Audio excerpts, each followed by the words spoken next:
ડાંગ જિલ્લાના ઉંડાણના ગામે તેજસ્વીની સાંસ્કૃતિક ધામ ખાતે દ્વિતીય સમૂહ લગ્નોત્સવનું ભવ્ય આયોજન કરવામાં આવ્યું છે। આ પ્રસંગે 101 યુગલોએ હિન્દુ ધાર્મિક વિધિ અનુસાર એક સાથે પ્રભુતામાં પગલાં પાડ્યા હતા। ડાંગ જેવા ગરીબ આદિવાસી વસ્તી ધરાવતા જિલ્લામાં પૈસાના ભાવે અનેક યુવક અને યુવતીઓના લગ્નના સપના અધૂરા રહી જતા હોય છે, જેના કારણે લિવ ઇન રિલેશનશિપમાં રહેવાના કિસ્સાઓ પણ સામે આવે છે। આ ગરીબ પરિવારો માટે તેજસ્વીની સાંસ્કૃતિક ધામે આશીર્વાદરૂપ કાર્ય કર્યું છે।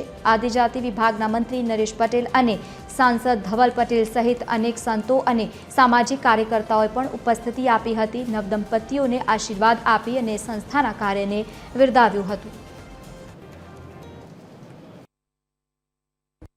કે અમારી ડાંગની એક ગરીબ આદિવાસી સમાજમાંથી 101 જોડા તૈયાર કરવા, એને અહીંયા સુધી દોરી લાવવા, એનો ખર્ચ ઉપાડીને એને સમૂહ લગ્નમાં જોડી દેવા એ અતિ મહત્વનું કામ છે।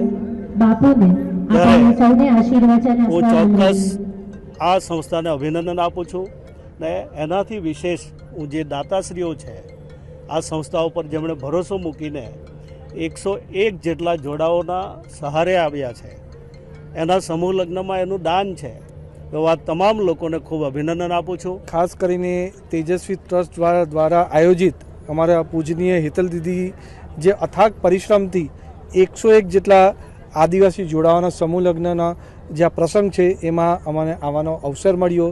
અમારી સાથે અમારા ગુજરાત રાજ્યના કેબિનેટ મંત્રી એવા નરેશભાઈ, વિજયભાઈ, અમારા રાજવીશ્રીઓ બધા અહીંયા હાજર રહ્યા અને આ એક ભગીરથ કાર્ય છે, કારણ કે અમે માનીએ છીએ કે સૌથી મોટું દાન એ કન્યાદાન, અને આજે પૂરી પ્રકૃતિની પૂરી જે અમે આદિવાસી સમાજ માને છે એ પ્રકૃતિના રિવાજથી પૂરા આદિવાસી સમાજના લગ્ન થઈ રહ્યા છે, ત્યારે આજે અહીંયા આવવાનો અવસર મળ્યો અને આ જ રીતે આગળ પણ આપણા આદિવાસી સમાજ ઓછો ખર્ચો થાય ને આ રીતે સમૂહ લગ્નમાં જોડાય એ અભ્યર્થના સાથે હું વાતને વિરામ આપું છું।